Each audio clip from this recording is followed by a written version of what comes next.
Glitter stock white, and the other is the classic St. Patrick's Day green, and we're going to line those up together and put the dowel in between.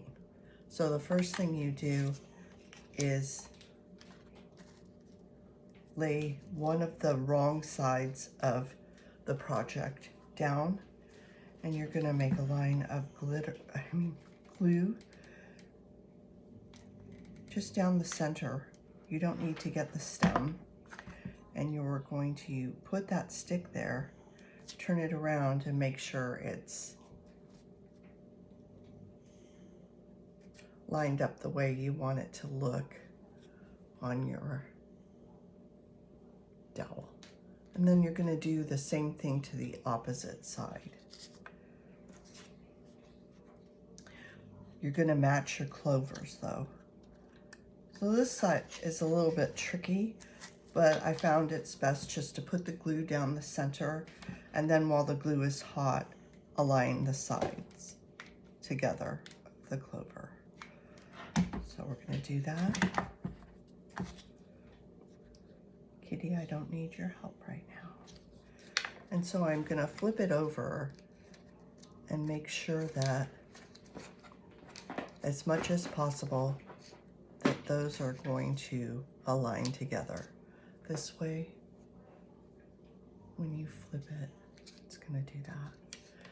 Now, of course, these are not sealed, and so we're going to go in there and just put a little bit of hot glue in each little area and then hold them together so that they seal.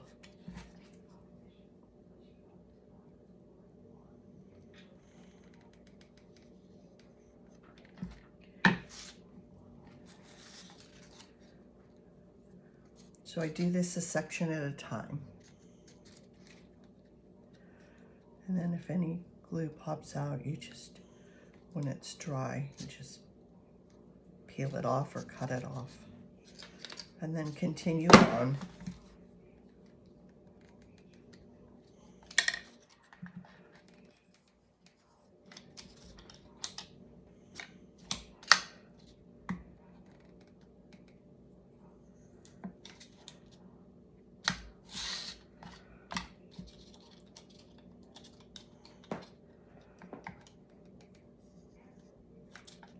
So these are great for vases. They're great to give to the kids on St. Patrick's Day.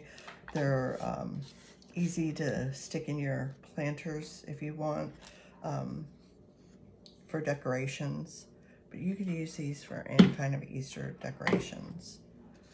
I like to have some kind of surface. I use a wood cutting board to protect my area when I'm using my hot glue gun.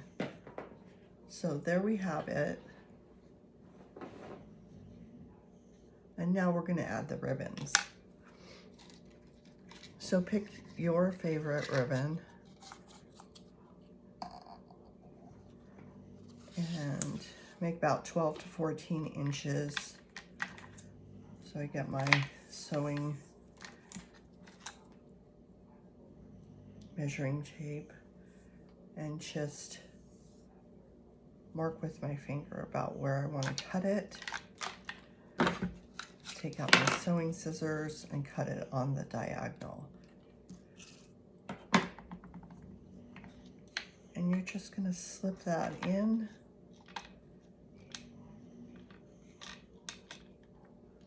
Measuring evenly. and tie it on.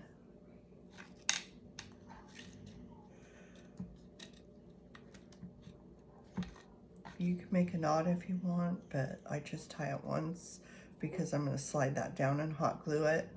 So that's going to keep it secure. Now I'm going to do it with this.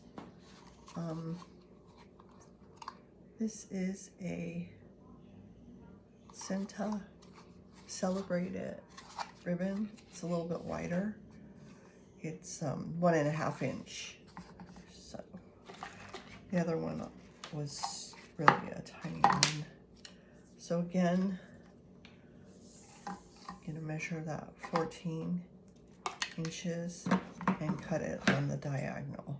It's good to use sewing scissors when cutting these fabric ribbons because it's going to give you a nice edge. If you don't have sewing scissors, you can use sharp craft scissors.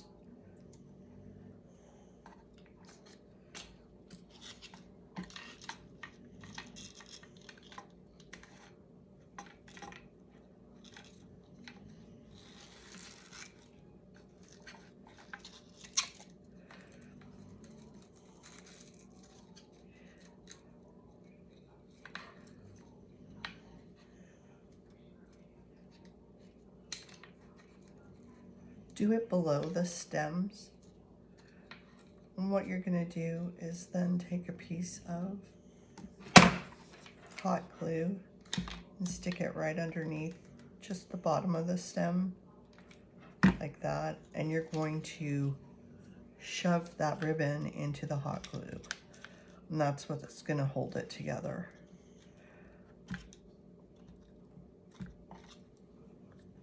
You can have it go up or down to your liking, or even place it below or around the bottom of the stem if you wish. Let me grab some other ones that I did. If you don't want a backing, you can just slide it all the way up past the stem and it will look like this. It's nice to have a backing if kids want to twirl it around like a fairy wand at a St. Patrick's Day parade, and then you can get coordinating ribbons. So anyways, I'm going to do this to all of them and I'll be right back.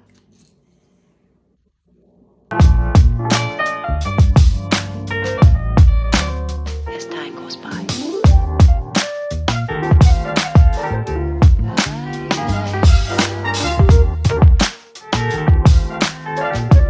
It's been a long time.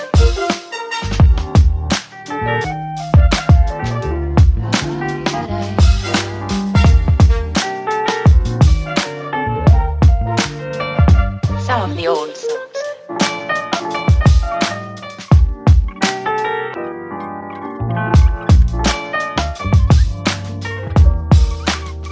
For all time's sake.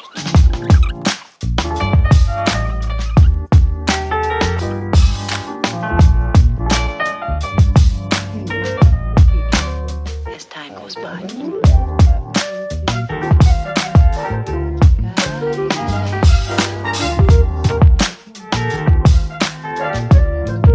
It's been a long time.